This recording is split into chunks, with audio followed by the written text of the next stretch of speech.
Hey everyone, I'm Megyn Kelly. Welcome to the Megyn Kelly Show. Tomorrow, the U.S. Supreme Court is set to hear arguments on whether the 14th Amendment of the U.S. Constitution disqualifies former President Donald Trump from running for the White House. This is Mr. Trump is likely to file an appeal with the High Court over his immunity claims in the D.C. criminal election interference case. I'm already confused. Are you confused already? I am. So he's got the argument that he shouldn't be kicked off of these state ballots in Colorado and Maine and several other states that are trying to kick him off as an alleged insurrectionist. That's going up to SCOTUS, and the arguments are tomorrow. But then he's got this other argument that he raised in the D.C. federal case brought about based on January 6th, that you can't bring this charge against me at all because I was president when I did these acts, and you can't come after a president under the criminal law for things he did while he was president. He just lost that one. He lost that with the trial court judge. It went up to the D.C. Circuit Court of Appeals. They just ruled a 3-judge panel unanimously against him. And now he wants to take that one up, maybe to the en banc, the entire court of the D.C. Circuit, but probably not, and we'll explain why. But definitely he's going to try to get the U.S. Supreme Court to weigh in on this. So that's one that's in SCOTUS, one that he's probably going to get to, he's going to try to get to SCOTUS. And what are the different scenarios that are going to play out here? And how does it affect the timeline of these 4 cases? Because honestly, that could affect the outcome of the election. And it could truly affect whether Trump goes to jail or not. I mean, will the Democrats abandon the state prosecutions if he becomes president and they haven't actually been tried to conclusion? You can bet he's going to pull those feds off the federal prosecutions if he becomes president again. So much lies in the balance. And we're going to get into the latest developments on all of this, including the Fani Willis case, some developments down there. And we're going to talk about Jussie Smollett back in the news and this trial in which the mother of that mass shooter out in Michigan was convicted of involuntary manslaughter. Lots to get to. Mike Davis is with us today. He's founder and president of the Article 3 Project. And Dave Aronberg is state attorney for Palm Beach County, Florida, where Mar-a-Lago is located. You can find Mike on Fox, Dave on MSNBC, but only together here on this show. Don't miss a moment. Subscribe to this show on YouTube and follow me on Insta, Facebook, and X. This President's Day, honor the legacy that shaped America with AMAC, the Association of Mature American Citizens. At AMAC, they celebrate the courage and leadership that built this nation. In honor of President's Day, enjoy their exclusive sale, becoming a 5-year AMAC member for just $35. That's right, $35 for 5 years. As a member, enjoy benefits tailored for mature Americans, resources, exclusive discounts, trusted news, games, sweepstakes, and a powerful voice for your rights.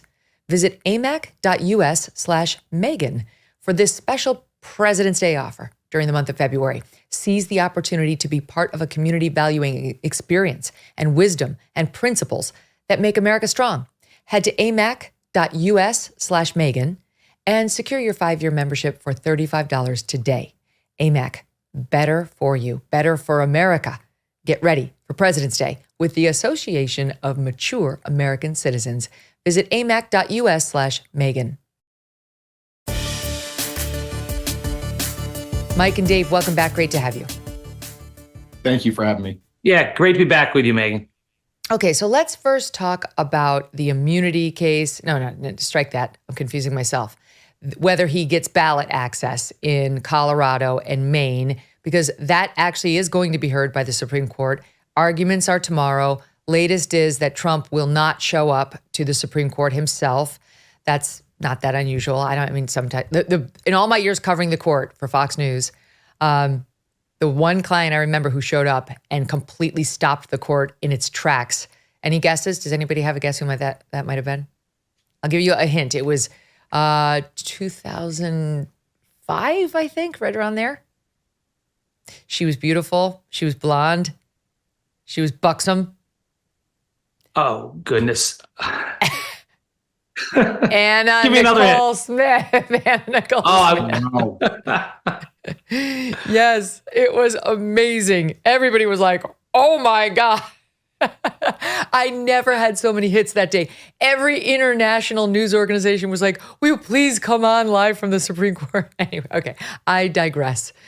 It would be like that in a different way if Trump were to show up tomorrow, but he's not going to.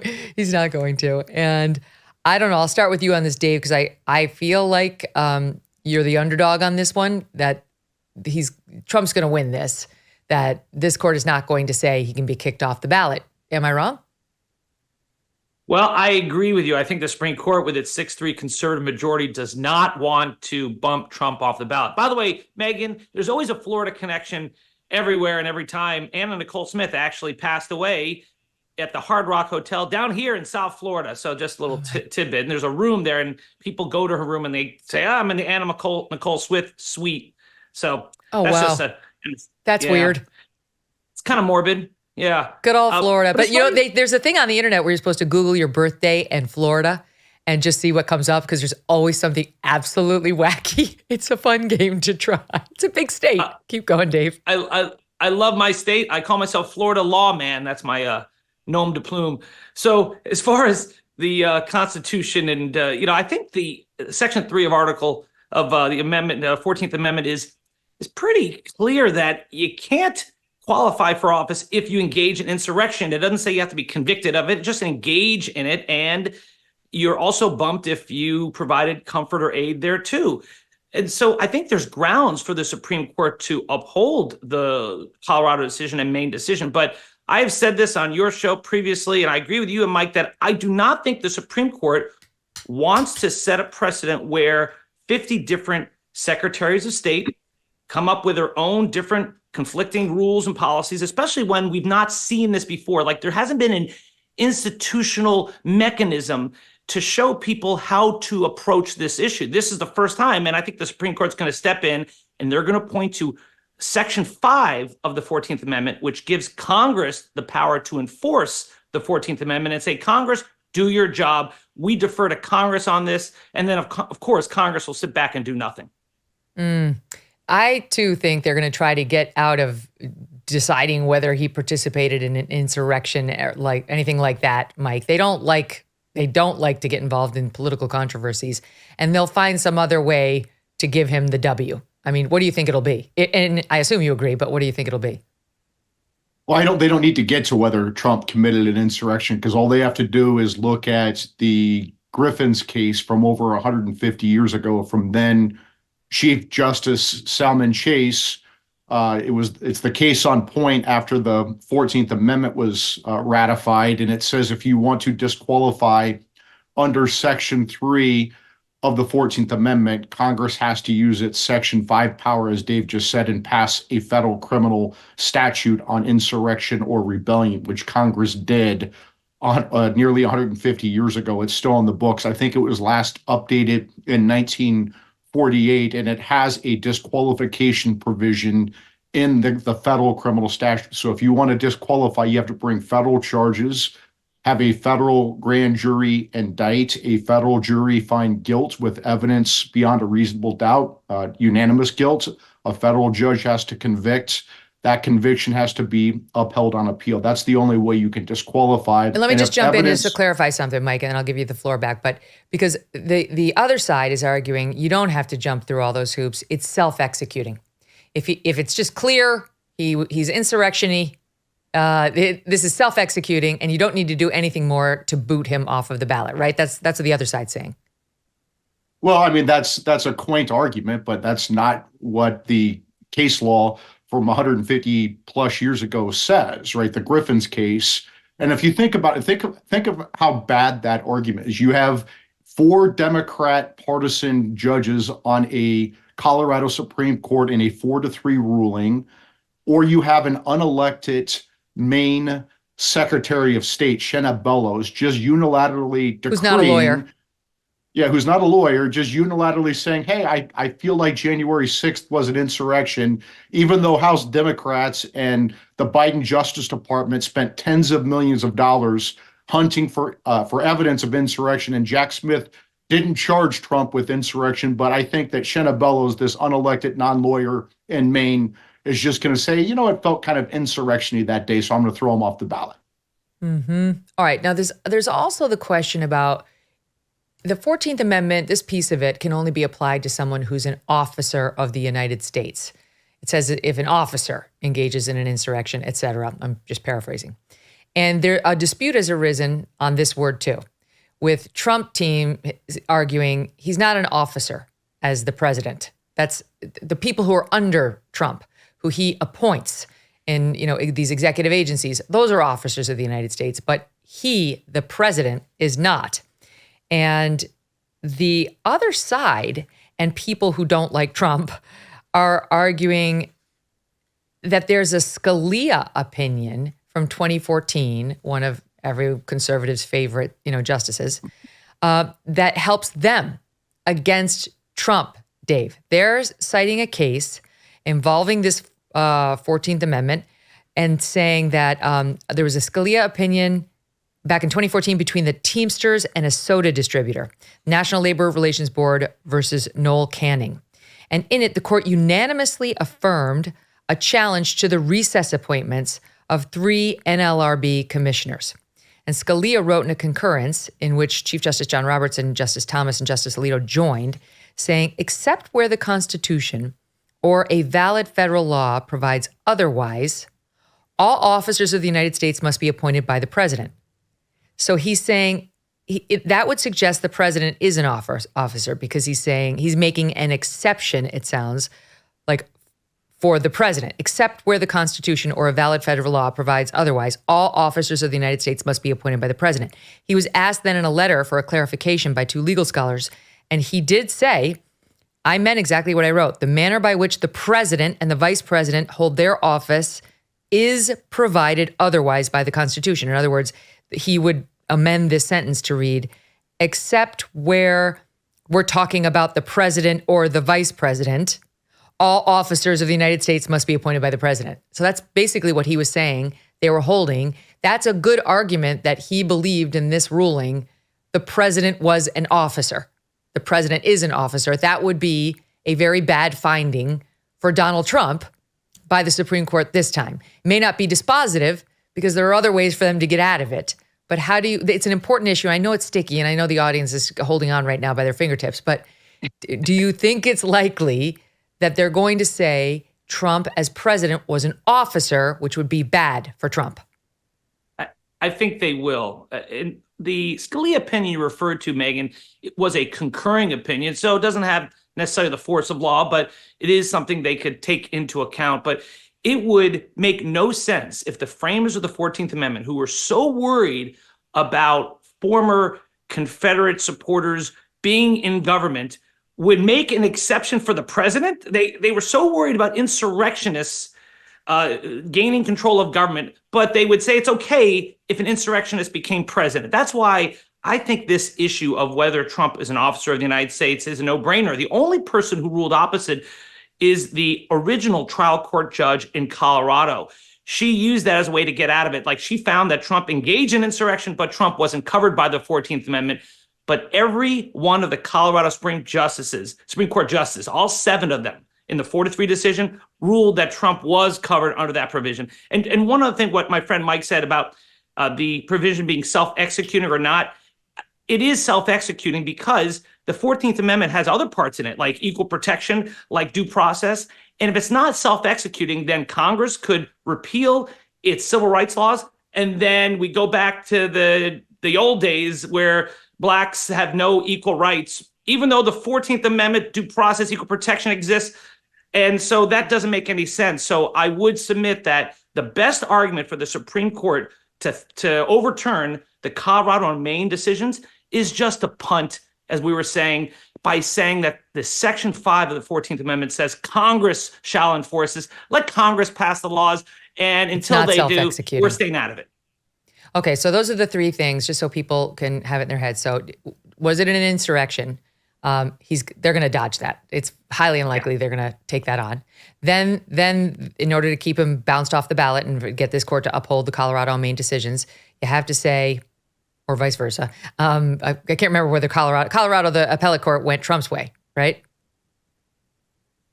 The Colorado district court's opinion went Trump's way by that technicality, saying he wasn't an officer of the court. Yeah, sorry. And then the appeals court overruled it, and now the Supreme Court's taken it. Okay, so did he engage in an insurrection? They're not going to take that on, we think.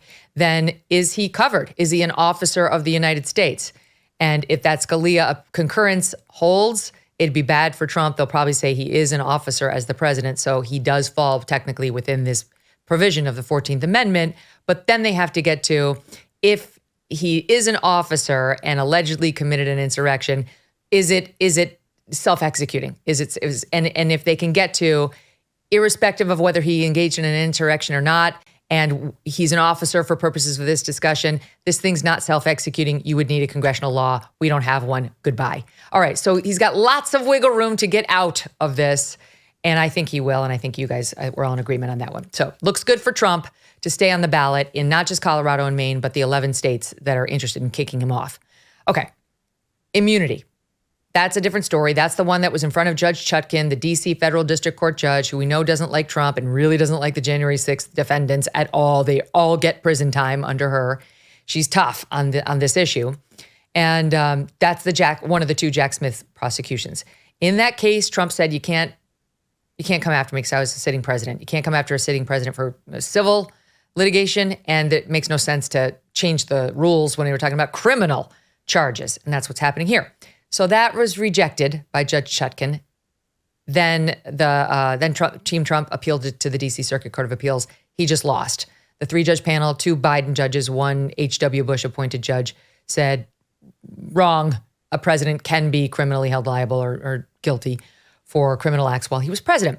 So now, tell me what you think of what the D.C. Circuit Court has done here, Mike, because they've said normally your move would be, especially if your goal was delay, to go to the en banc, seek an en banc hearing, get all the judges on the D.C. Circuit Court of Appeal to look at the case before you bother SCOTUS. But the D.C. Circuit, the 3-judge panel said you have until February 12th for this stay, like we're staying the lower court proceedings against you until you just tell us what you're going to do. Are you going to go up to SCOTUS or not? And they're kind of like doing an end around the en banc piece of this by saying you've got until February 12th to tell us whether you're going to appeal to the U.S. Supreme Court. Many people are saying that's political. He has the right to take his time to do this step by step, and you're shortening it because you, like his partisan prosecutors, want to get this thing tried as soon as possible. Is that what's happening here? Yes, and it's pretty shameful what the D.C. Circuit did here. Generally, parties have 30 days after they get a 3-judge panel ruling with a federal appellate court to file.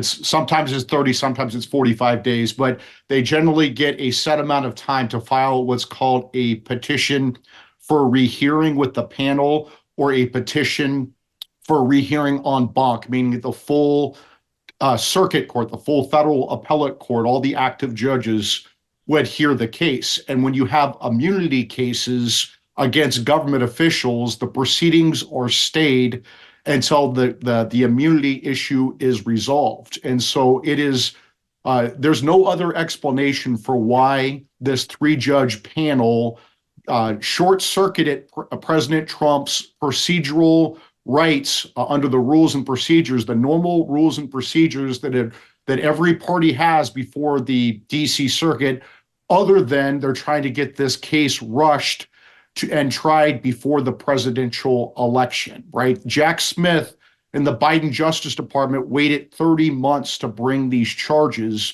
What is the rush? Why are they trying to rush this trial? Why are they trying to bump other January 6th defendants and other defendants who are in the queue before Trump, other than the fact that they're trying to change the outcome of the election? They know Trump is on a glide path to victory on November 5th, 2024. And the only thing that changes that is a criminal conviction in D.C. under this January 6th case, according to the polling.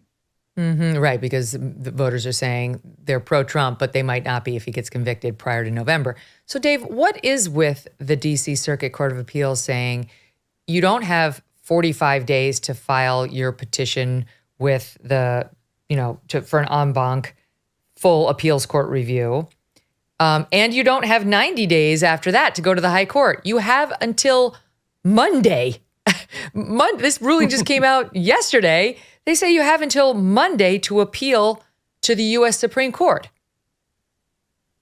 Well, Jack Smith asked for the expedited review, and I think this decision is part of that. The D.C. Circuit Court of Appeals granted the expedited review. And then on my side of the aisle, people were so frustrated with this court because it looked like they were dragging their feet. And then they came out with this very thorough, powerful ruling, and now they're putting it on the fast track. So I understand where Mike is coming from. If you look at it and say, hey, why speed it up now? But those judges know reality like the rest of us. They know that Trump's legal strategy is to delay this past the election, where you would not have a trial, and then Trump gets elected very possibly, and then dismisses the attorney general and Jack Smith, and that's the end of that. So for the interest of justice and the rule of law, they're saying, let's get this decided as soon as possible. But, despite all that, the Supreme Court can still drag its feet and delay it and prevent this from being heard before the election. So this is not the end.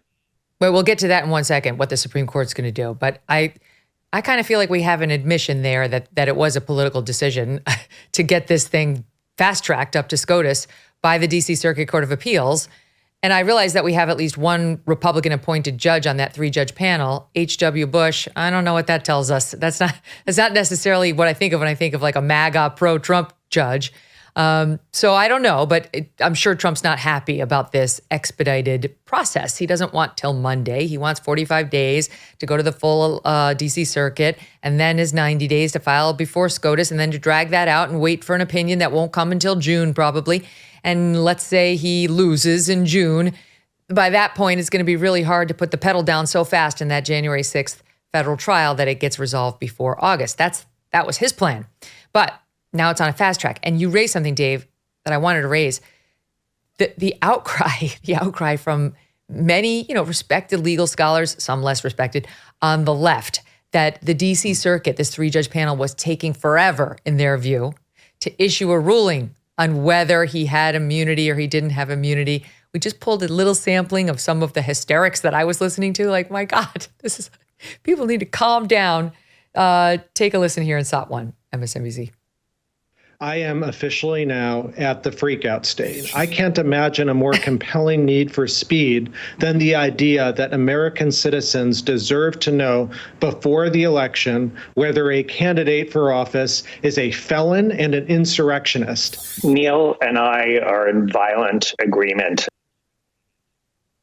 So that was Weissman at the end there, Andrew Weissman and Neil Katyal, former Solicitor General under Obama, there before him. So they were freaked out, and I think it's fair to say, Mike, that the justices or the judges who just ruled that everything has to be filed by Monday and you have to skip the en banc may have been feeling some of that pressure.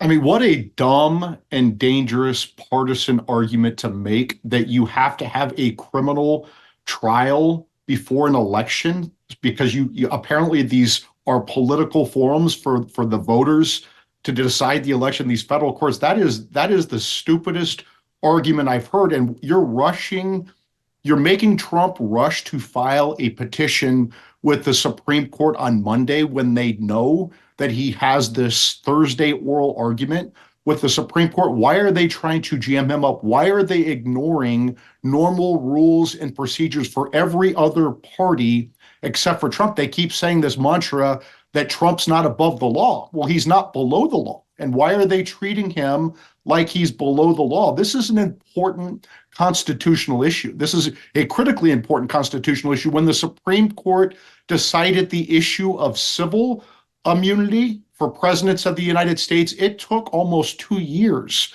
for that to happen. So why do they think that they need to rush and decide this issue in like 30 days before the Supreme Court, other than the fact that these Democrats want Jack Smith to try President Trump in D.C. in front of this D.C. Obama judge, Tanya Chutkan, and this 95% Trump deranged D.C. jury pool, and convict him before the election because they know that's the one way that President Trump could lose. If the high court were to rule that Trump does have immunity, if they take the appeal, which is a big question. I know you've got your doubts, Dave, but if they take the appeal and they rule he is immune, we disagree with the 3-judge panel, do all the cases go away? It depends on the scope of the opinion. If they say that he's immune for everything he did while he's president, then a lot of those charges would go away, but not the Mar-a-Lago documents case, because that happened after he left the White House. Yeah. And you could say the New York case wouldn't go away because that happened before he entered the White House, the Stormy Daniels hush money payments. But the Jack Smith case would be gutted, and the Fani Willis case would not entirely go away because some of the actions took place after he was out, but most of it would. So yeah, it would gut at least 2 of the cases against him. Okay, so now that's the question. So I think we all agree Trump will file his appeal with SCOTUS on Monday. He's not going to waive his appeal. And what are the odds they'll take it? Mike, I'll ask you that one first because I kind of teased what Dave's position is. But what do you think SCOTUS is going to take it? Well, what I think Trump should do is file a motion to stay the proceedings with the Supreme Court. And that I think the Supreme Court's going to grant that, because I think the Supreme Court is going to resent the political games that this panel, this DC Circuit panel, is playing, where they're trying to put a burning bag of political manure on the Supreme Court's step, right? So I think the Supreme Court will issue a stay of all these proceedings pending President Trump's... Just the trial court. When you say all these proceedings, you're saying stay the trial court federal Yes. case against Trump until it can weigh in, the Supreme Court. Well, and I actually think the Supreme Court is going to say we're going to stay these proceedings so Trump can file his petition for rehearing en banc with the DC Circuit. And then if they deny that, then Trump can file his petition for cert with the Supreme Court of the United States.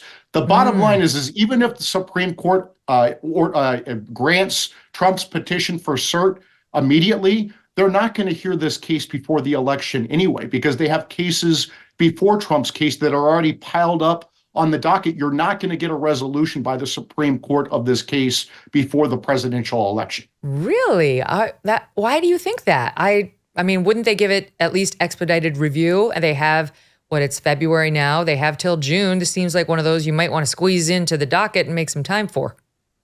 Why would they have to rush this case before June? What's the urgency of this case other than election interference, right? And that's the point. The DC Circuit is trying to rush this case, and they're playing political games to interfere in the election. It does not matter whether President Trump is convicted or not. He can still be the president of the United States. There is no reason that the Supreme Court needs to rush this immunity case, and it is an important case. They did not rush the civil immunity case back in 1981. Again, that took almost 2 years for the Supreme Court to resolve. Why would they rush this case? The disqualification case, they have to rush because they have to decide whether Trump's going to be on the ballot or not. But the immunity case, there's no reason to rush it. And why would the Supreme Court want to rush this case and get itself in the middle of a very hot political issue before the presidential election? They don't. They will not want to do that.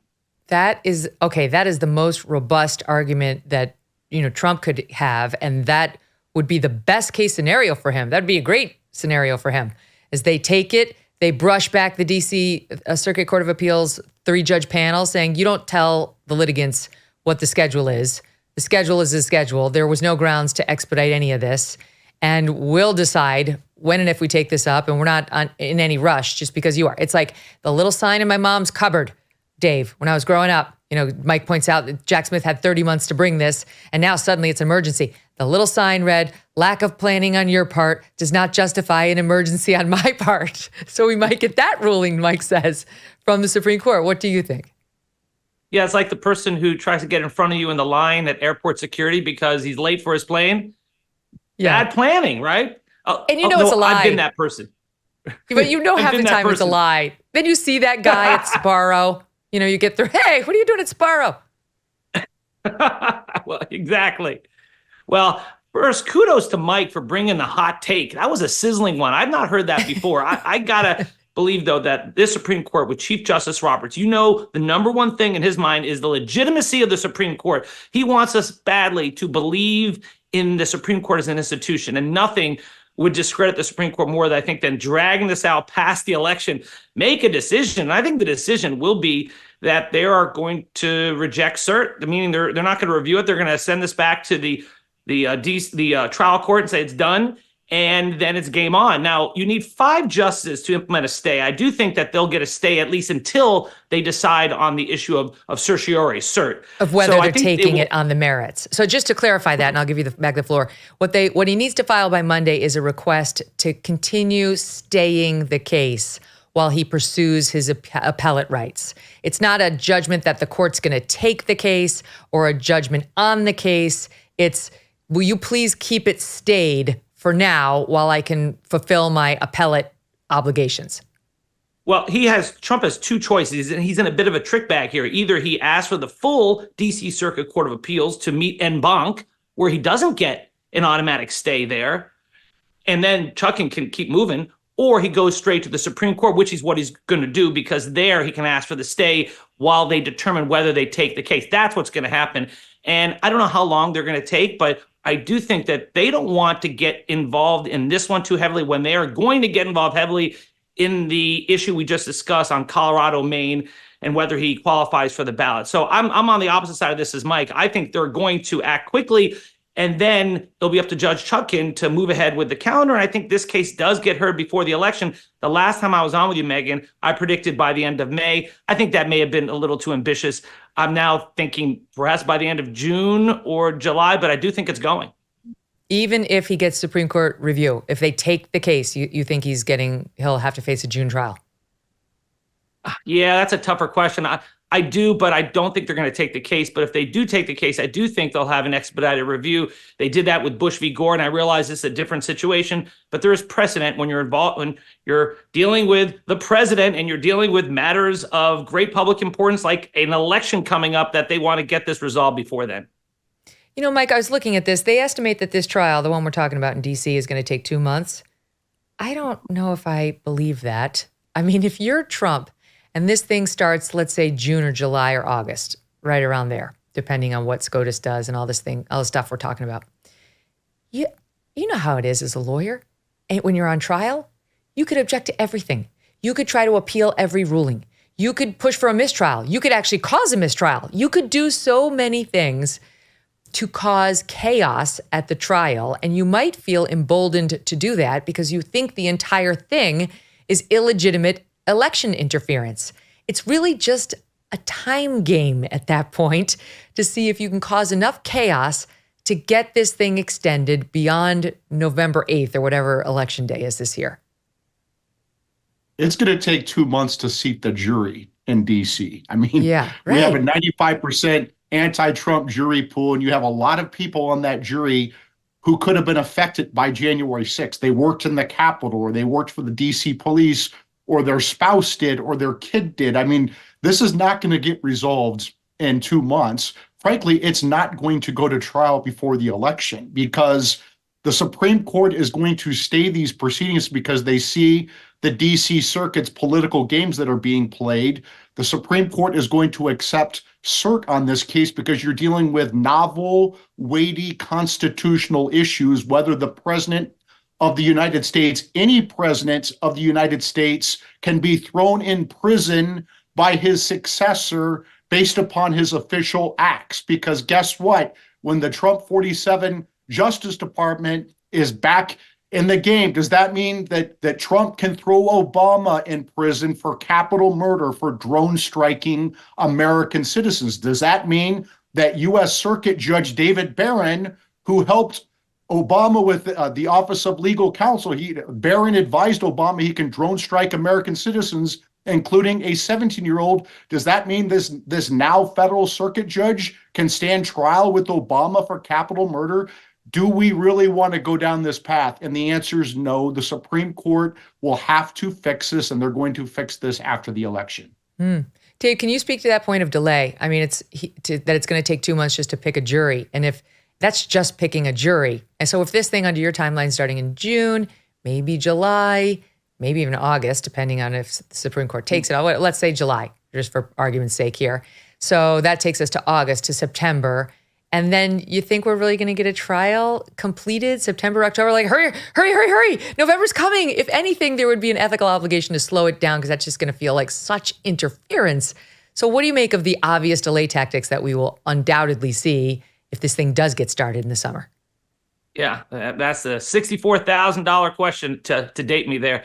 I think that it's difficult to know exactly how long it would take, but if it does go by May or June, then I'm confident it can be done before the election. Once you get to July and August, if Mike is right and it takes 2 months to pick a jury, then this thing may have to be put on hold. But I don't think it will take that long. I've dealt with a lot of high-profile cases in my jurisdiction, and I've never had an issue because it's not whether people have heard about the case, it's whether they can put their biases aside. And although Mike is right that Trump only got 5% of the vote in Washington, D.C., it doesn't mean you can't find people who can put their biases aside and just pay attention to the law and the evidence and just do justice. So I think because you have a judge like Judge Chutkan, who is so motivated to hear this, she said that she was going to cancel her international trip in August if it took that long, that I think this case will go and it'll be done enough time before the election that it won't constitute what Mike calls election interference. Mike, she's such a dedicated, selfless public servant. It's extraordinary. She's gonna. I mean, there have been 1,000 carjackings in D.C. I wish Tanya Chutkan would find time on her docket and maybe take time from her vacation schedule to put violent carjackers who are murdering D.C. residents in prison. I mean, she's so excited to try Trump before the election. That proves that she's a partisan operative who's trying to interfere in the election. Yeah, it's got a little stink to it, I admit. Okay, so that leaves us with Georgia. Yeah, go ahead. Just one quick thing. If you call Judge Chutkan a political operative for rushing this, then what do you say about Judge Cannon in the Mar-a-Lago documents case, who is slow walking that case where it can't be heard before the election at all? That case is a mess, though. That was always going to take forever with all the classified documents, clearances, and who gets to see what. Even Team Trump can't see everything because he's no longer the sitting president. They're going through that right now. They're like that. That was a morass of a case from the start, whatever. But it is a Trump-appointed judge who's overseeing it. Okay, we have more to talk about. There's a lot more to talk about. Stand by. Mike and Dave, I got to squeeze in a quick break. Be right back. With cyber attacks on the rise, protecting your data security is more important than ever. So why is Congress considering a bill that could put your credit card data at greater risk of being hacked and exposed to foreign networks? Our advertiser, the Electronic Payments Coalition, says the Durbin-Marshall credit card bill shifts billions in consumer spending to less secure payment networks, all so that corporate megastores can make bigger profits. Find out more about the issue at electronicpaymentscoalition.org and decide for yourself if you would like to tell your senators to oppose the Durbin-Marshall credit card bill. So guys, the New York State case will be the first one to go. It probably will be tried to completion, the Alvin Bragg hush money payment case against Trump, but he's not facing any jail time in that one. So and everyone, even Democrats, agree that's the weakest. I'm not inclined to spend too much time on it with you guys today. But if we go further south down to Georgia, that's not a good case for Trump.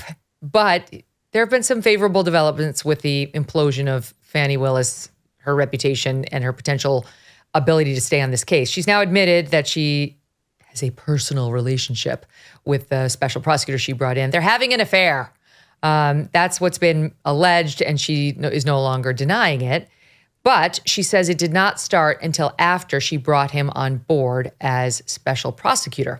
However, the lawyer for the defendant, Mike Roman, he's one of Trump's co-defendants in the Georgia case. The lawyer who represents that guy, Ashley Merchant, says that's a lie. It did start before he was appointed to this case, and is suggesting thereby that that's one of the reasons he was appointed to this case and potentially paid more than the others, something Fani Willis denies. She also, this lawyer, has subpoenaed documents from Atlanta area travel agencies and financial records tied to Nathan Wade, the alleged paramour, and his law firm. So where does this stand? Because you've got this heating up as she tries to avoid, Fani Willis does not want this February 15th, that's next Friday, evidentiary hearings on the accusations against her. I'm going to guess that the judge is going to hold it anyway. What do you think, Mike?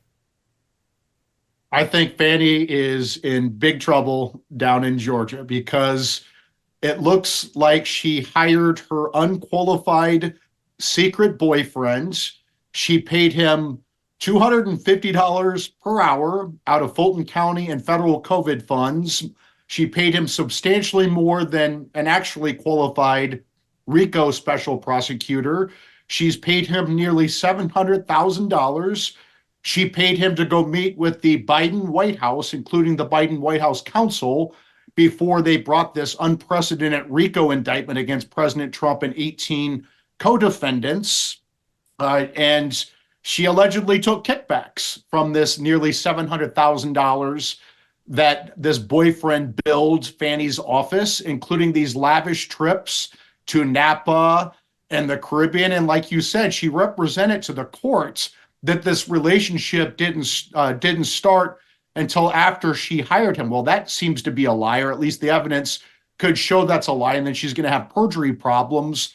But the bigger issue is that she hired him and she started this relationship by her own admission before they indicted. And she has a financial interest in this case, which you cannot have, as Dave knows, as a prosecutor. She's paying someone who's giving her illegal kickbacks, and she's paying him by the hour. So of course he's going to bring a very broad case because he's going to be able to bill $700,000 and counting, and then he can take her on trips.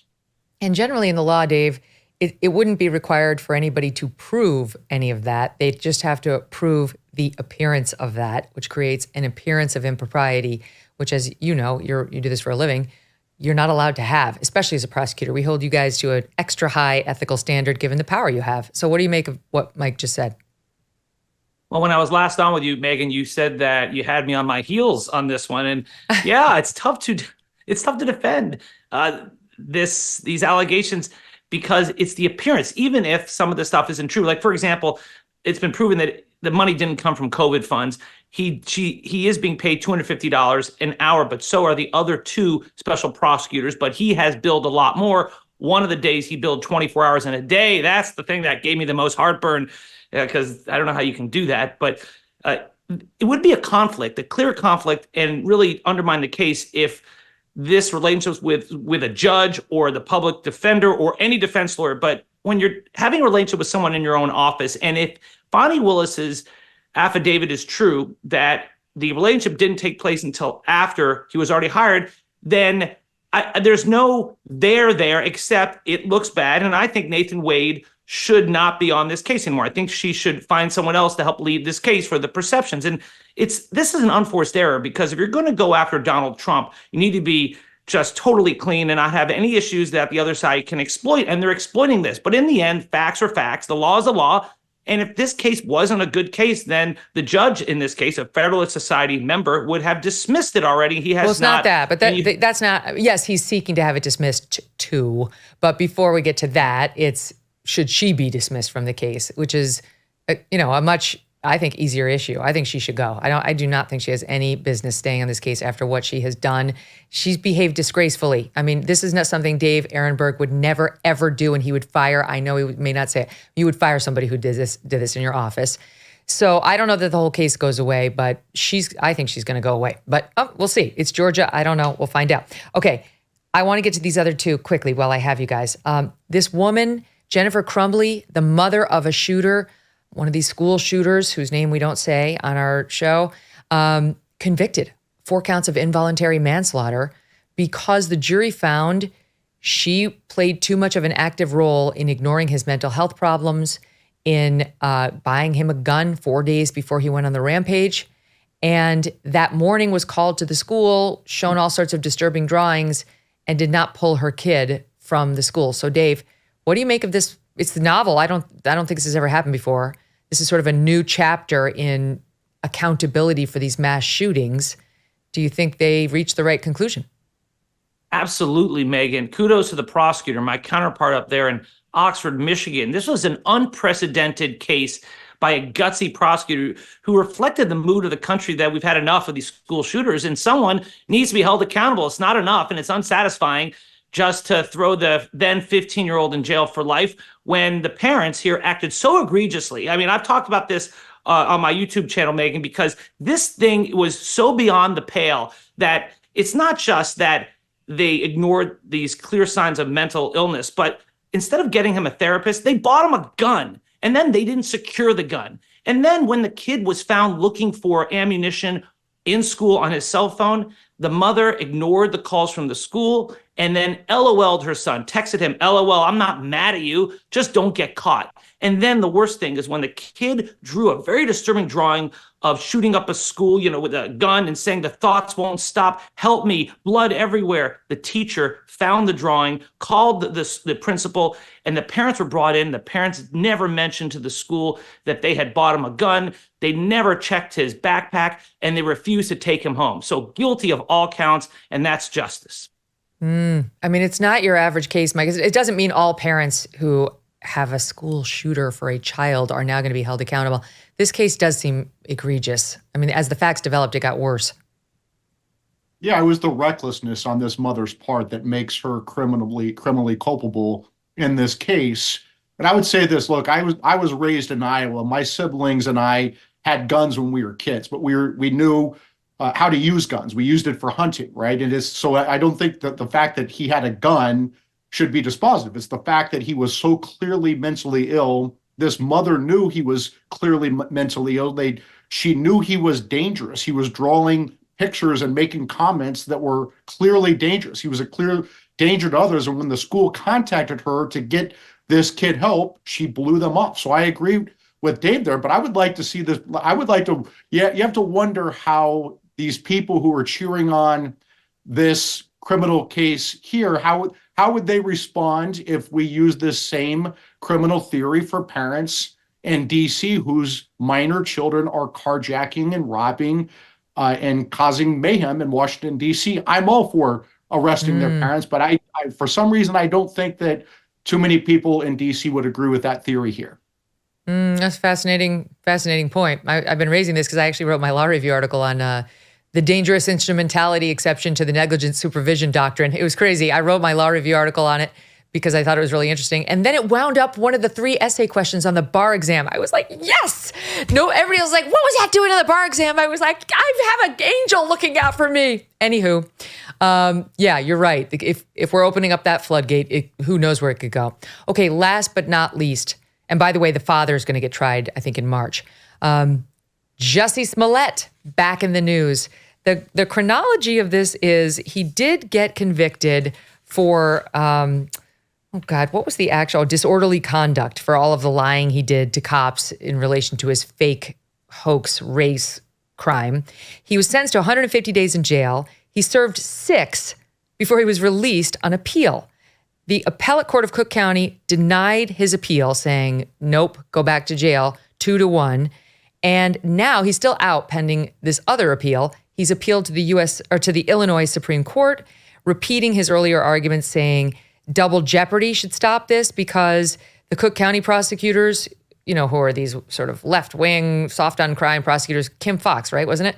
Dropped this thing, and a special prosecutor was brought in, and he thinks that's double jeopardy. I cannot do this segment without bringing you back to the brilliantly done piece at Fox News, which involved the Osundario brothers, the 2 black men he hired to beat him up, who reenacted the thing for Fox. Here, watch. So we waited here for about, 4 minutes? It was about 4 minutes, 4 minutes, but it felt like forever. Because it was cold as balls. As we crossed the street, we said hey to get his attention, and that's when we started yelling the famous slurs he wanted us to yell. Hey! Aren't you that Empire? Hey, it's MAGA country. Yeah. He wanted it to look like he fought back.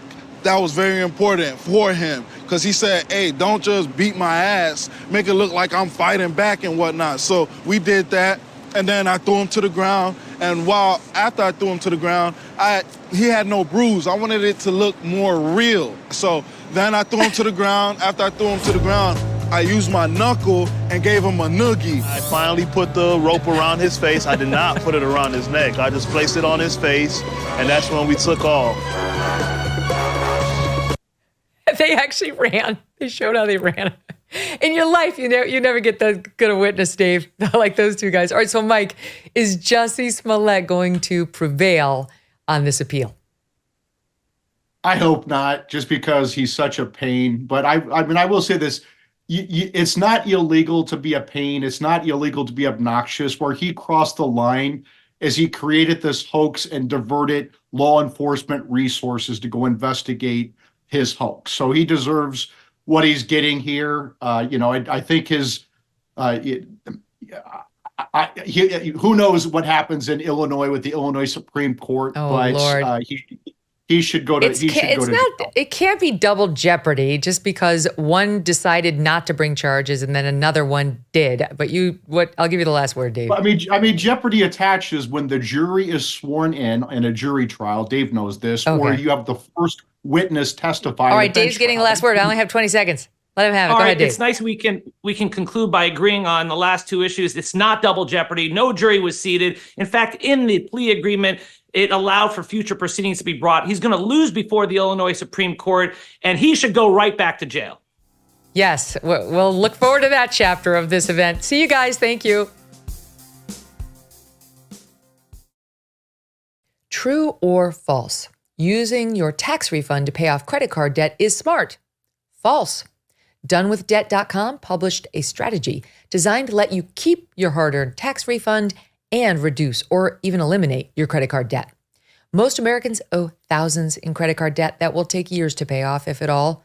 Done with Debt found that filing bankruptcy is usually not the answer, and taking out loans to pay off credit cards usually increases debt. When you engage Done with Debt, their legal experts and skilled negotiators take on the credit card companies for you. Their winning strategies are designed with one goal: solve your debt situation quickly and permanently. First things first, chat with a Done with Debt strategist and explore your solutions. Some debt fighting strategies are time sensitive, so you will need to move quickly. For a free consultation, visit donewithdebt.com. That's donewithdebt.com. We are shifting gears now and turning to the state of the economy. How's that Bidenomics going? Mr. Wonderful himself, Kevin O'Leary, joins me for the first time on this show, though we've spoken before. Kevin's an investor, financial commentator, and television personality, best known for his role on the huge hit ABC reality show Shark Tank. My mom loves it. If you watch the show, you know he can be savage in his assessments, but they're good. Here's a short sample. The market has spoken, and it's basically telling you people hate this product. I hate it too. Part of what I have to do every day is to try and find opportunities where I put money in harm's way, and I get a return.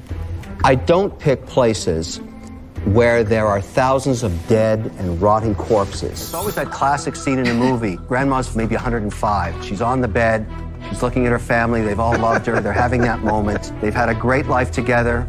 And she says, pull the cord. I'm ready. You got to pull the cord. I don't want you to pursue the path to hell on earth. It's a hobby that eventually should be taken behind the barn and shot. I hate it. The reaction shots are so good. Kevin, welcome to the show. It's great to see you again. Great to be here. Thank you. All right. So have you been doing this for 10 years? 16 years.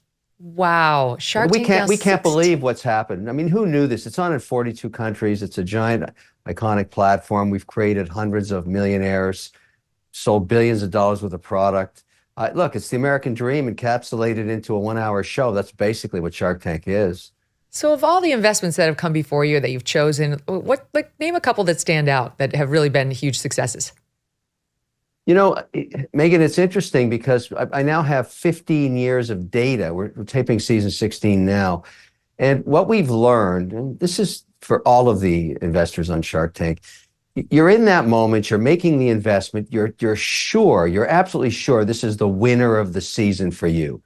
And that never happens.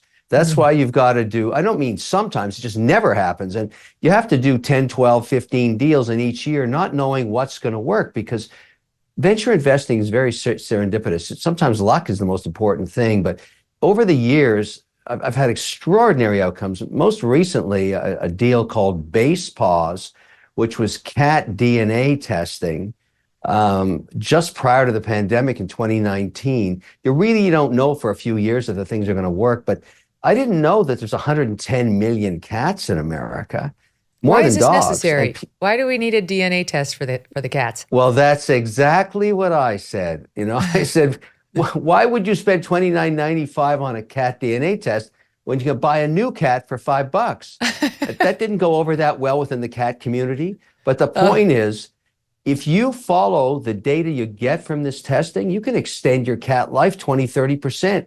They die from the wrong nutrition.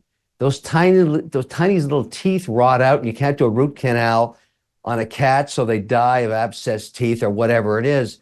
If you feed your cat right, based on the DNA data, instead of lasting 8 or 9 or 10 years, they can last 20 years. So people are willing to pay for that. Anyways, that company sold for a ton of money, so much so that we had to sign an NDA that the pharma company that bought it in their animal health science wouldn't be tainted by the fact that people knew what multiple they paid. It was a monster hit for me, a monster hit, and one of the great ones I invested in. What? I mean, I'm curious, just like I picture these are just regular folks coming before you with great ideas that they've come up with and somewhat of a business plan, but who the hell's sitting around figuring out how to analyze cat DNA? That sounds like a sophisticated pitch. I'm like, that's next level. Well, that was part of her pitch. Anna Skaya was her name. And by the way, almost 70% of my returns over the 15 years have come from companies run by women. So I'm very biased now. And she came on as an entrepreneur and said, look, I've had 2 successes in the past as an entrepreneur. I'm well-versed in bioscience, and I've developed this cat DNA testing. And I think you should think about it. And all the other sharks said, what? Who's going to buy this? And I thought she was so compelling. I thought, I'll take a shot. You never know. And look what happened. It paid for all the mistakes that season and then some. In another life, I practiced law. And when I was a very young lawyer, I had a case in New York State Supreme, and I had to go in there, and it was a motion for a TRO, that's an emergency motion where you need attention right away, and they'll interrupt the ongoing trial to hear your case, and you make a quick argument. And the trial I interrupted this one particular day was of a woman who was getting sued over royalties or copyright, something small like that.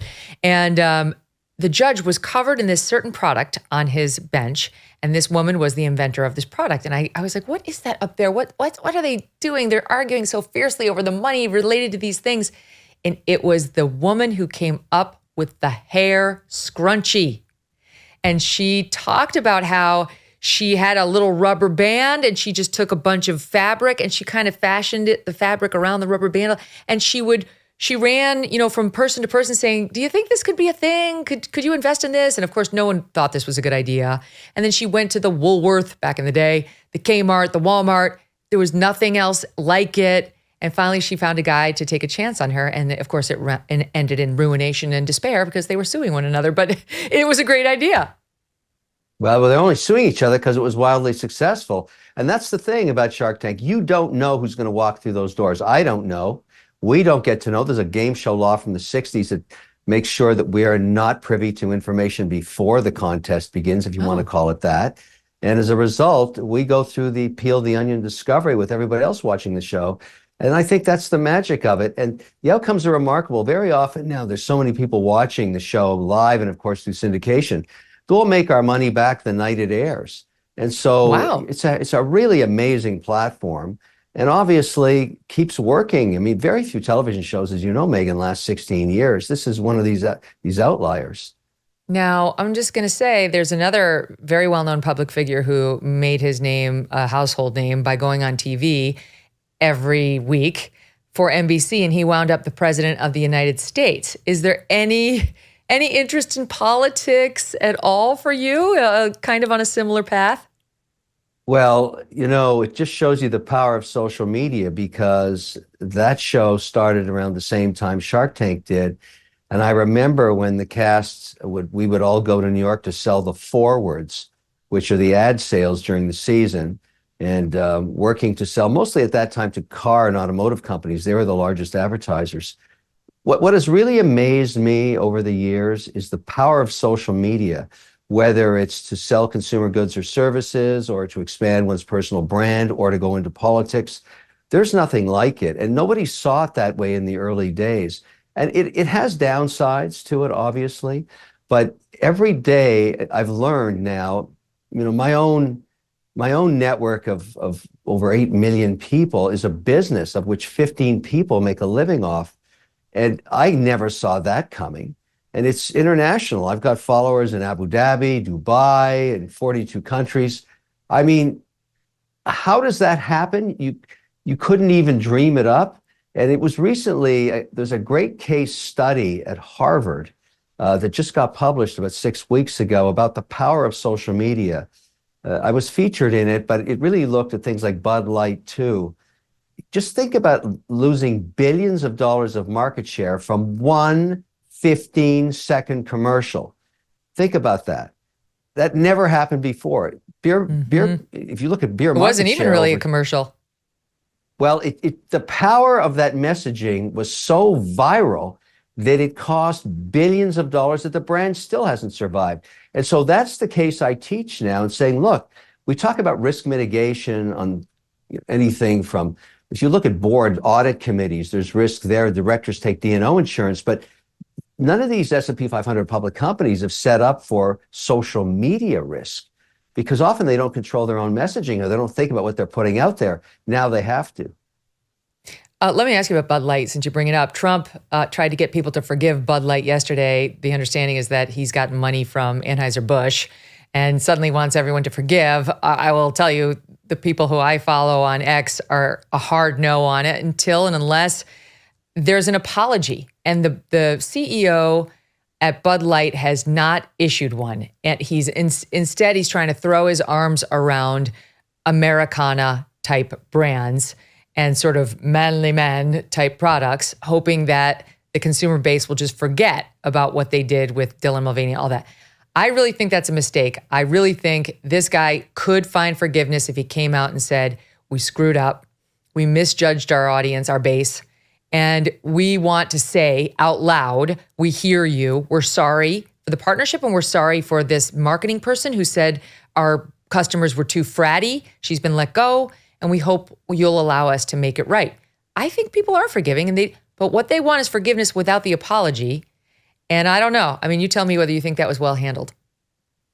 Well, Megyn, you've brought up the key points in the case. When you have a cohort of 200 young managers and you bring forward those points and they debate this extraordinary economic outcome, and it's really a case of what would you do next when you saw the first viral. Remember, this thing started to happen in 15 hours. It was really remarkable. So the first lesson, I think, is know your customer.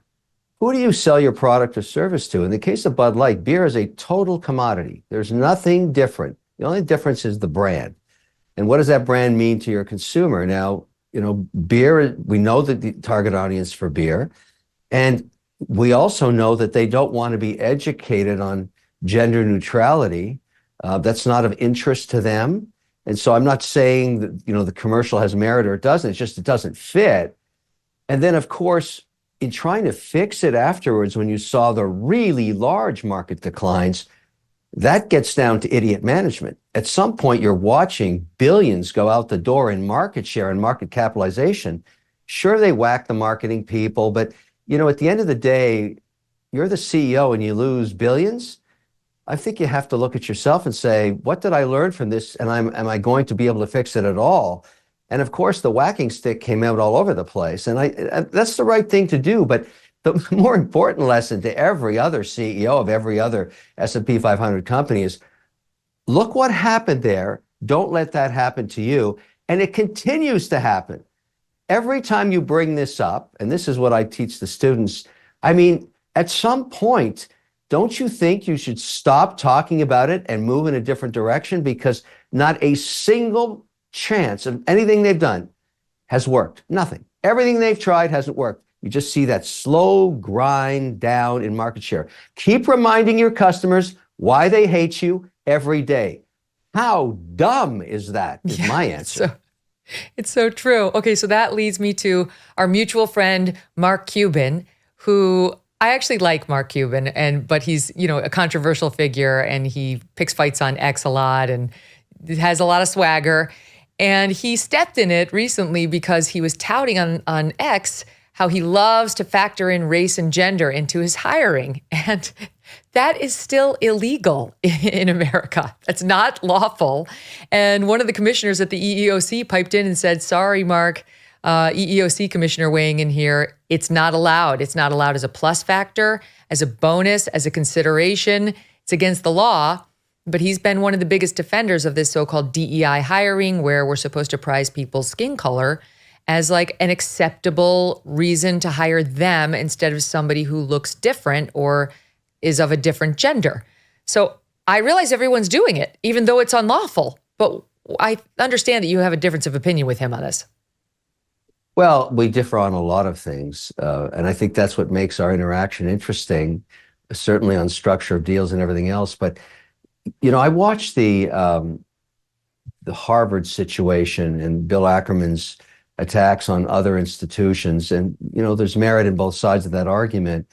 And, you know, when I guest lecture at Harvard, it's quite obvious that that issue hasn't gone away. You see lots of students still very active on either side. But I look back over time, you know, I've been doing venture capital and investing in private equity for about 25 years now. And in aggregate, we've probably have over 10,000 employees in our companies and our supply chains.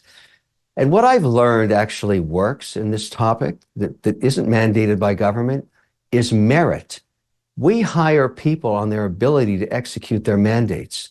We don't look at their gender. We don't look at their color. We don't care about their background. We hire on their ability to do the job. And as a result, we have a massively diverse workforce.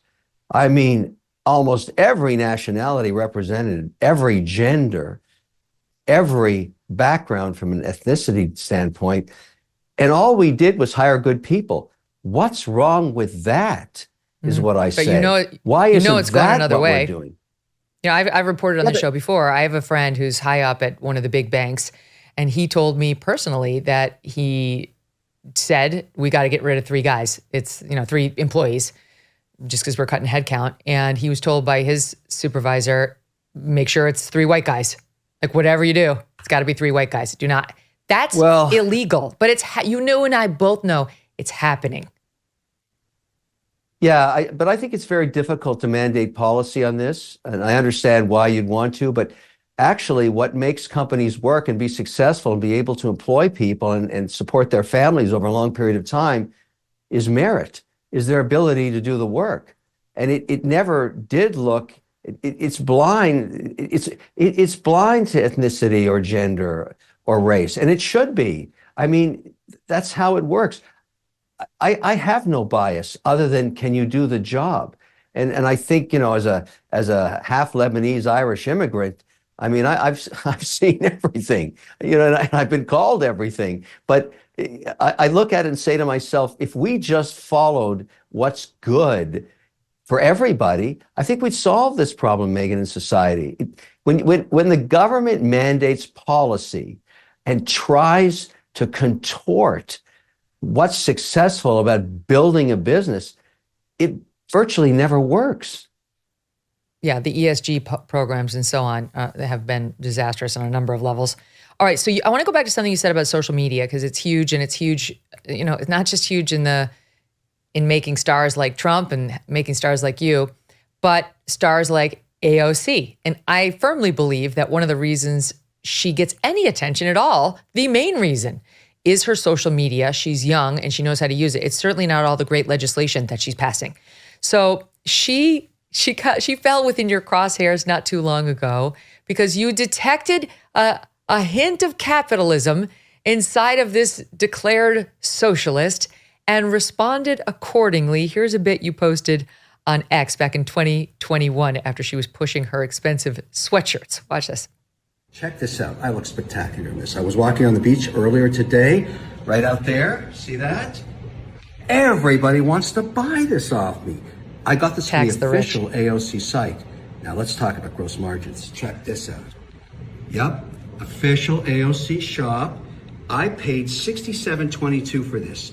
I'm gonna guess she lands this, or, you know, basically for, I don't know, $6. It's fleeceware. And $5 for shipping. That's 85% gross margin. That's spectacular. Listen, you know what this proves? Inside of every socialist, there's a capitalist screaming to get out. AOC, call me. We could blow this thing up together. We could make a fortune. I only want 7% royalty. That's being reasonable. Call me. Mr. Wonderful. You saw a sign for optimism, a cause for optimism in her message. I took a lot of poo-poo for that, I got to tell you. I remember that. But I will say one thing about AOC, and I'll include Elizabeth Warren in these comments. They are social media geniuses when it comes to raising money. You know, they got to spend 60% of their time. Almost every politician does fundraising. Sometimes it's 70%. Nobody beats those two. They know how to harness television. They know how to harness the 20-second message. They know TikTok. They're geniuses at it. They're better than any of their counterparts. And it doesn't matter. I don't agree with any of their policy, obviously. But when it comes to raising money and harnessing marketing, everybody should look at them as an example. Nobody does it better. They're a force of nature. You know, I recently was very fortunate to receive an award because I grew my family up in Boston. We don't live there anymore. It's one of the loser states. It's not competitive anymore for business. And of course, Elizabeth Warren's put the tax the rich supercharge on everybody. They're all moving out like water falling over a waterfall. You see them all here living in Miami where I live. And, you know, so bad policy does hurt business. And when legislature invited me back to talk about, you know, my early days in Boston, I let them know what I thought. I thought they had bad policy. I thought they're turning themselves into a loser state. I don't invest there anymore. Most people don't. You never start a business there. Why would you punish people for being successful? That's all Elizabeth Warren and you know, her policy. But as a marketer, sheer genius. I can't disagree. Although I would say this is my opinion, Elizabeth Warren is very smart. She's smart outside of the social media lane. I don't agree with her policies either. But I don't think the same is true of AOC. I think she's kind of dopey and she just wants to be a star. And I object to people using our Congress to become stars, to build the brand. I miss the olden days when we had citizen servants who'd get in, do some good, get out. And they weren't looking to profit off of their time in public service. Okay, so there's a lot more I want to get to, and that is first of all the Biden economy. You know, we're at a crossroads right now because a lot of the country still doesn't love Donald Trump. They're kind of a lot of drama. A lot of country loves Trump, but then they look across the aisle and they're thinking, okay, we've got record inflation. Yes, it's going down a little bit, but that doesn't bring me a lot of comfort. And then they hear the president talking about inflation and they don't feel any better because he sounds like this. Do we have a soundbite, guys? Let's play Biden on inflation. We have the best economy in the world. Inflation is coming down. There's still too expensive, too much is expense, and a little bit of corporate greed going on too, nationwide. There's a little article written. You get your connection to. It's called. It's about what's happened with the Snickers bars. Yeah. Snickers bars, you know that candy? Yeah. Well, they haven't raised the price of a Snickers bar. They just took 10% of it out. Oh boy. So should people be feeling better about inflation? Because notwithstanding how it was delivered there, the White House message is it's going down. Our plan is working. These rate hikes from the Fed have made money less available, and that's why we're getting inflation going down, down, down. Still not perfect, but you're welcome. Yeah, you know, Megyn, I look at the political narrative through the lens of an investor, and I've never made money in politics. I've made money with policy. My job is to figure out over the next 24 months what the policy looks like and then invest accordingly now, because the market looks forward, as you know, about 24 months. And so this is very difficult. But the challenge the incumbent has, let's look at it from both sides of the equation, trying to figure out, today I actually spent the morning going over our portfolios on the assumption that there's a 50-50 chance that there's going to be an administrative change. I don't think you can call it any better. I don't know how you would. But as a result of that 50-50, not knowing the outcome of the election, we're putting more and more money into mid-cap U.S. companies, and we've been rewarded richly for it because they trade at a lower PE. And the reason you would do that is you think that policy would change. There'd be less regulation in the case of a change in administration. And 50 cents of every dollar is betting on that right now. You see the fund flows going into mid-cap companies, some portion of the Russell 2000. I don't want to get too technical, but the market's betting that there's at least half a chance. Now, having said that, what's the challenge the incumbent has is the fact that there are a lot of metrics right now that show that inflation really hasn't been tailored down that much. So here's the challenge you've got at the kitchen table in Champaign-Urbana, Illinois. That's where I was born. Thinking about if you're going to vote. Well, I went to Bottenfield High School there, so I always use that as my middle America example. I lived there for a few years. I love the See, place. I knew I liked you. Greencroft Avenue. Greencroft Avenue, love it. But Good Midwestern children at heart. Yeah, but and by the way, I invest accordingly. It's interesting that a lot of the winter states are now emerging, like North Dakota, Oklahoma, West Virginia. I'd never gone there before, but now I'm putting money to work there because they're winter states versus loser states. Where you are in New York, that's a loser state. I would never put Big a time. dime in there. New Jersey, loser state. Losers, complete losers. But let's get back to the question. Here's the problem. Prior pandemic, if you're buying a steak or eggs, whatever, you're still paying 33% more for that protein today. Exactly right. Even after this slowdown. So you see that, but your salary has only increased 4% during the pandemic. So your average $62,000 salary doesn't get you anything what it used to pre-pandemic, and now you're mad about it. And that's why you're seeing that the messaging around, oh, the economy's great. Well, it's not so great if you're making the average salary because you've been inflated into just, low protein diet. Yeah, you've got food prices, as you point out, up 33.7% from the start of 21. Shelter costs up 18.7%. Energy prices up 32.8%. The cost of necessities and food, gasoline, rent, childcare remain far more expensive than they were just 1 year ago, reading here from a foxbusiness.com article, and pointing out that this is forcing Americans to spend about $650 more per month than they did just 2 years ago. So that's, to me, it seems like that's what's happening, where people, okay, you can look at the fact that inflation has come down since its peak about a year or so ago, but people are still suffering. They still have all these inflated prices. They don't have inflated paychecks, and they're still in the hole from the 2+ years they were dealing with even worse numbers. Well, you just nailed it. That's why the polling is what it is. You have 100% nailed it. That is the issue. Everybody feels it. Everybody. You can't escape it. That's the pain point in politics about inflation. We have never had a cycle like this. We've never had the Fed raise rates so quickly. It's stabilized at 550 basis points of terminal rate, which means your mortgage went from 3.5% to 7.75. That's a huge pain point. Food is up over 33%. You just said that. And gasoline, same situation. So it's everybody touches those every day, and they don't forget it when they go to vote. That's the challenge.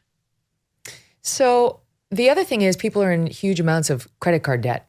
And, with these rates, it's a really scary thing.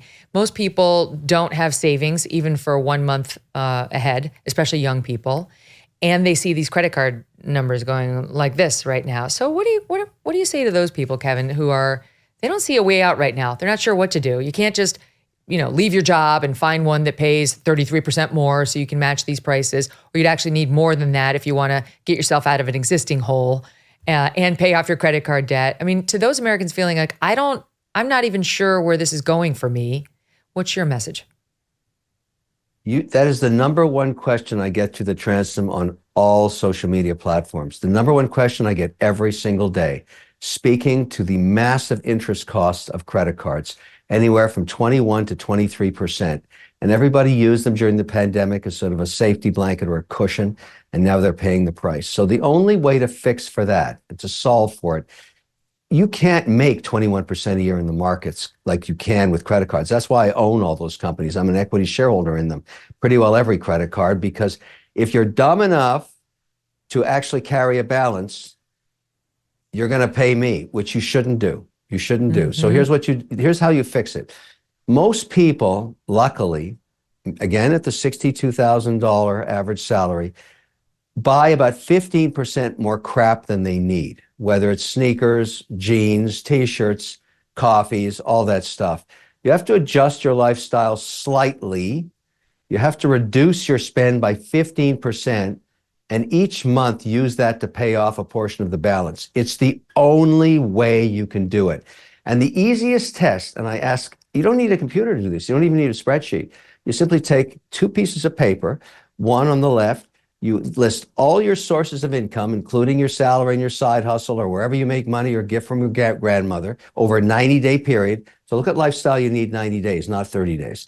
The other side, everything you spend money on, which is primarily, most people's case, rent, which is, and I have a solution for that too, and I'll give it to you in a second. But what you're going to find is that most people are overspending what they're taking in, and that's going to the balance. Even really wealthy people, and I show them this test, they're amazed at their burn rates.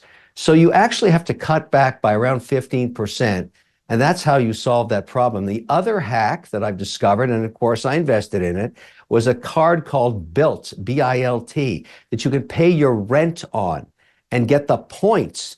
Because my kids, their number one expense, one lives in San Francisco, one lives in New York. I show them this card and they said, you kidding? I can pay my rent on this? And that's what they do. They pay their rent, which you have to pay every month anyways, and they get points. So, and they reduce, and their credit rating goes up because they have to pay their rent every month. And so I invested in that card when it was a nascent startup. It just got valued at $3 billion because it's spreading like wildfire. So if you know people that are paying rent, put it on a BILT card. That's another hack. And I don't want it to be a shameless promotion, but it's a fantastic tool. Can you buy other things with BILT or just your rent? Oh yeah, you can buy anything you want. But that's the whole point. So it operates as a regular card. What they did, what these guys were smart. Ankur Jain was his name. He was an entrepreneur. He approached me with this idea, and I thought originally, that's crazy.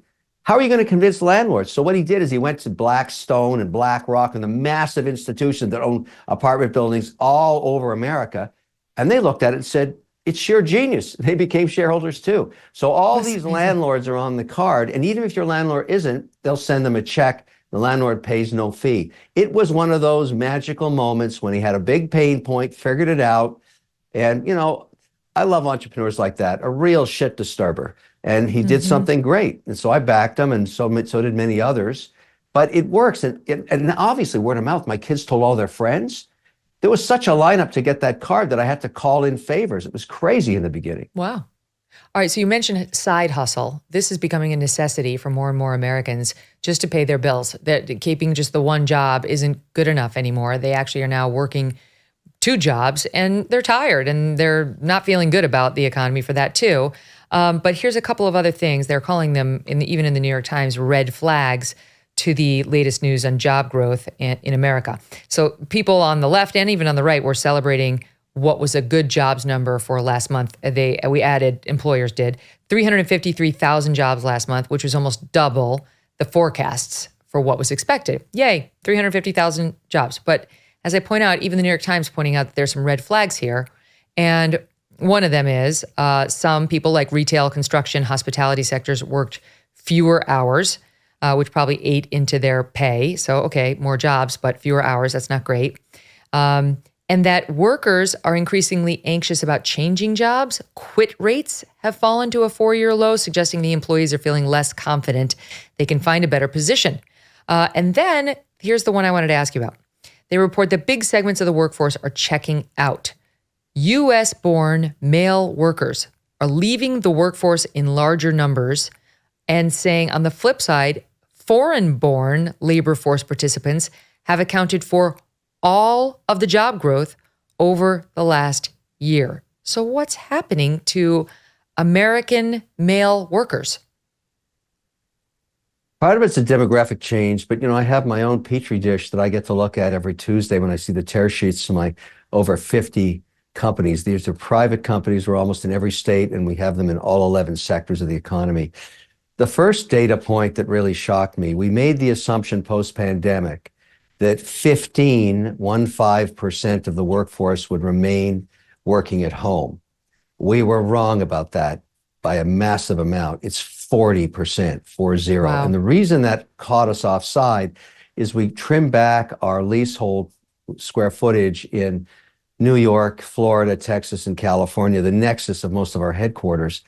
And we were shocked at how many wouldn't be compliant. And so particularly in the areas of accounting, logistics, compliance departments, they used to sit in cubicles. They won't do it anymore.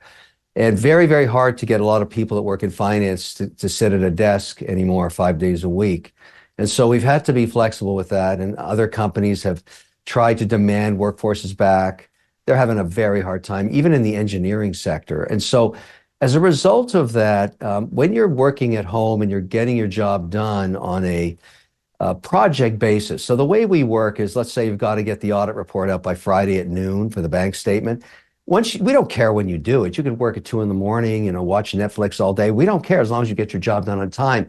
But that has encouraged a lot of people to take on side hustles, particularly in setting up direct-to-consumer online sales about goods and services that they're passionate about. So you find a lot of these people are now running little Shopify stores.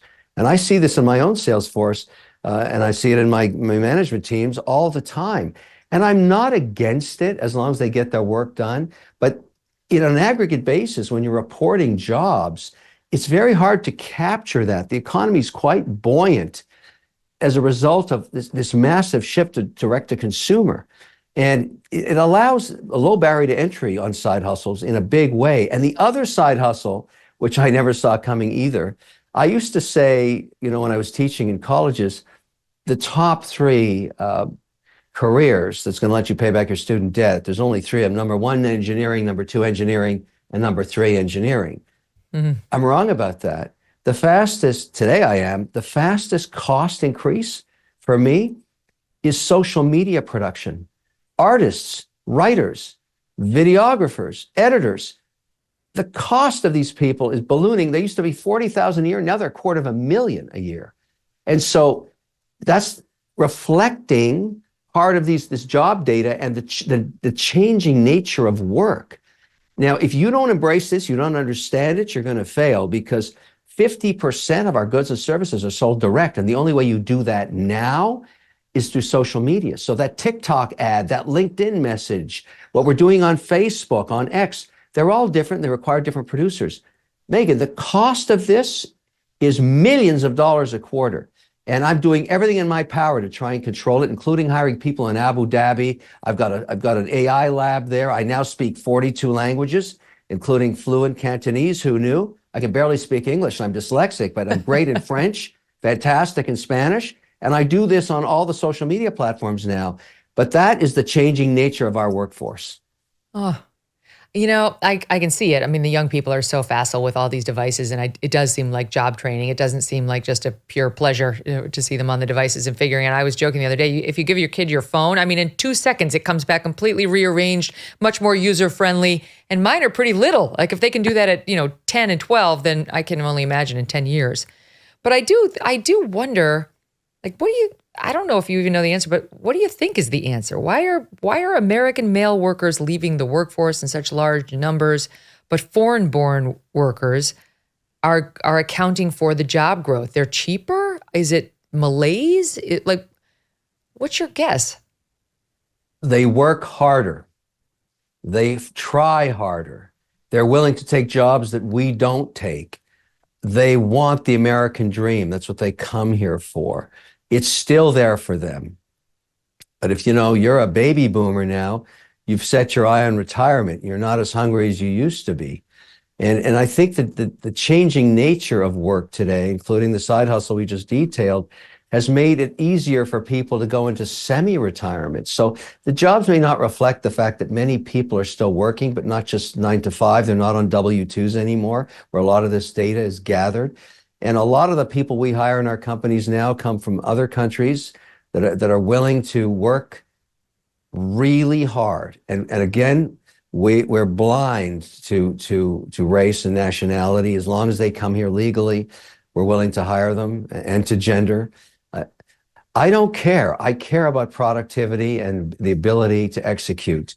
And I have no bias. And so that has served us all well.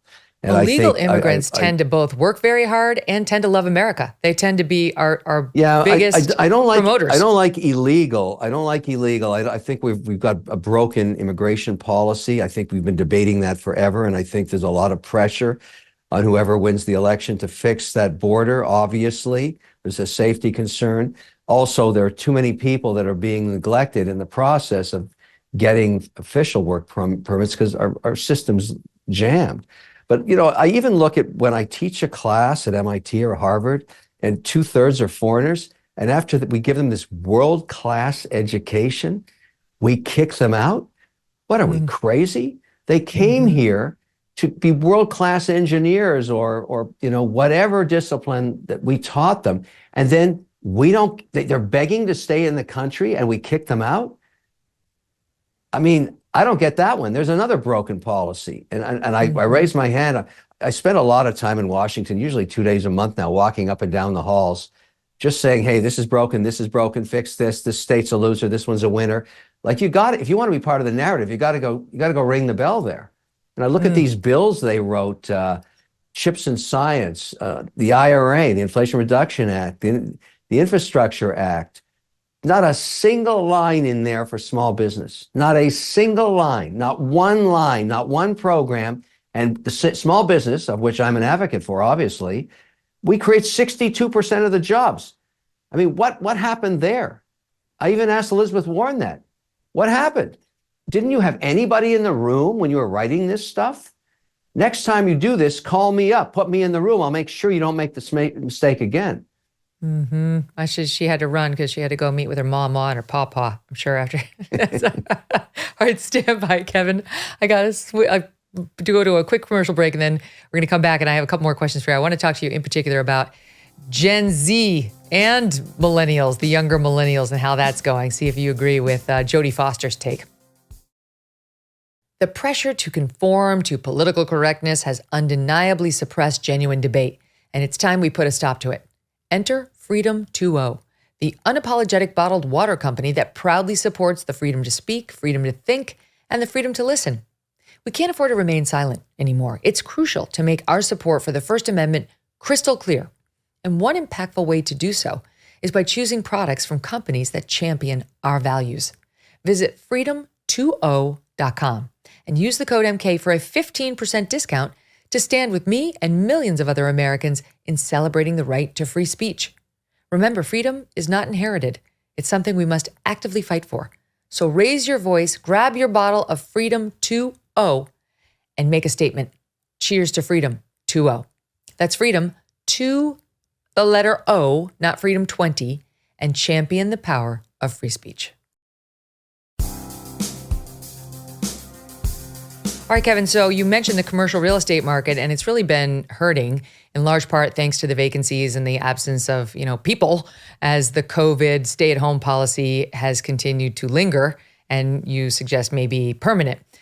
So there was something in the news today, maybe you can explain it to me, but, about a year ago, we were dealing with the shutdown of these banks or the possible shutdown of other banks, Silicon Valley Bank and another bank, and it seems like today we had another scare with the bank, New York Community Bank, and people wondering about whether we're likely to face another potential round of bank failures as a result of this very problem. Do you think that's a realistic concern? And if so, how worried are you? Yes, we are going to have a series of failures. This one we're talking about, New York Community Bank, is also going to go to zero, in my opinion. And I'll explain why. But it's a good context upon which this sector is going to consolidate. We have 4,100 regional banks. Some are super regionals, but 4,100 in aggregate. I know this number because I deal with a lot of them in the companies that we invest in. But if you look at other countries as an example of what's going to happen over the next 3 to 5 years in regional banking, because of the onset of online banking, you don't need branches anymore. That was a concept when you had your horse and a buggy and you rode up and took out your gold bars or whatever. My son has never been inside of a bank. He doesn't bank that way. And he's 27, works at Tesla. The classic newbie coming into the market, they don't understand why they'd wait in a line in a bank. They'd never do that. So these regional banks operations are slowly going to consolidate. So if you look at a country like Australia or England or even Switzerland, which is down to one bank now, Canada has 5. So they consolidate. They come together because that's the right economic answer for risk mitigation.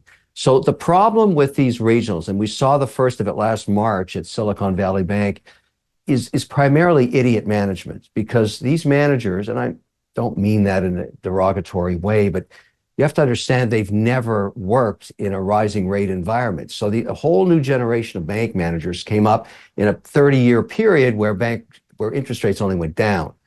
Now they're going up, and in this case, an unprecedented increase from practically 0 to 3.5%. So they were offside on the actual loan books they created. In Silicon Valley Bank, the idiots there bought really, really long-term T-bills, and of course they had to start paying out higher rates on short rates, and they just basically went bankrupt. And they did stupid loans and a bunch of other stuff. Same thing you're going to find in this New York thing when they scrutinize it. Idiot management at play, basically putting out loans at, let's say, 2 or 3% on commercial real estate, office primarily. And now in New York, which is why I call it a loser state every day, you've got rent controls. These poor landlords can't raise rates when their cost of borrowing has gone up 60%. Well, of course, these buildings are going to zero as a result, and they're on the bank balance sheet, and the bank will go to zero too. That, again, is bad policy in a loser state. And so that's what you get. You get these follow-on effects. But net, we're going to be okay, because this will happen in waves. First, the idiot managers. In every state, you've got some. And so they'll go to zero first. And because of our bankruptcy system on regional banks, if I'm an investor, always wait for the bankruptcy, because then the government, FDIC insurance, buys all the crappy assets for you, and you're left with whatever is good, which is also very stupid. We should change that policy, because people should understand FDIC is paid by you and me in bank fees. So we're basically guaranteeing these guys. There's a lot of things broken here. We could spend a whole show talking about it, but you don't get involved in buying assets out of a bank till you've cleaned the crappy assets out. You don't have to pay for that as an investor, which, again, I say is absurd. But it is what it is. 5 years from now, maybe there's 2,000 super regionals, and that'll be a good thing. In the meantime, think about this. Why would New York, Community Bank go to zero? Megyn, how many dollars of your own personal money are you going to put in that bank now that you know this story? Are you going to go, oh, gee, I'm going to open an account there? I think it's a great idea to open an account there. Right now, as we speak, money's bleeding out of that bank. I'm sure of it. Who would want to put a dime into that thing? And that will eventually collapse it. You just don't know when. And if you have a payroll account in there for a small business, there's going to have to be some kind of bailout. And I think Senator Haggerty had a good idea. Give the payroll accounts a guarantee just while the consolidation is going on for the next 3 years of all these banks. Pay no interest on it. So when you can make 5% or 4.5%, you're not going to put your money in that, but you could have it guaranteed by the government during the consolidation. But lots more bank failures, lots and lots and lots and lots more. So everybody suck it up and get ready for a little rock and roll. Well, last question here in the time we have. Is Gen Z the answer to the problems that we've discussed today? Because Jodie Foster, who's a Gen Xer, she's a little older, said they're really annoying, especially in the workplace. They're like, nah, I'm not feeling it today. I'm going to come in at like 10:30 a.m. She says, or in emails, I'll tell them, this is all grammatically incorrect. Did you not check your spelling? And they're like, why would I do that? Isn't that kind of limiting? Is that your experience with the young folks?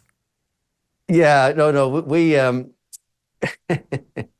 she's not wrong. I would tell people as an employer, and I do a lot of hiring through our CEOs of our companies, we try and filter that attitude out. We want our competitors to hire those people.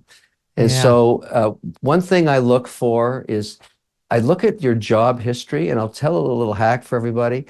If I see you've been hopping jobs every 6 months or even less, every 3 months or 9 months, I take that resume and I put it in the garbage. I'm looking for commitments of 24 months minimum. Those are the ones we consider. We're very, very selective. And then we do a deep dive into your social media. How many pictures of you hanging off a balcony naked in Florida during spring break, all that kind of stuff. And believe me, every employer does that.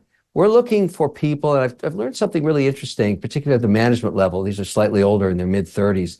If you have a talent as a musician or a dancer or a painter or a photographer, as an artist, we tend to favor those to balance the yin and yang of business. Yeah, because you're exercising all sides of your brain. I got to leave it at that because I'm out of time. Kevin O'Leary, what a pleasure. Great to see you. Mr. Wonderful lives up to his name yet again. Thanks for being here.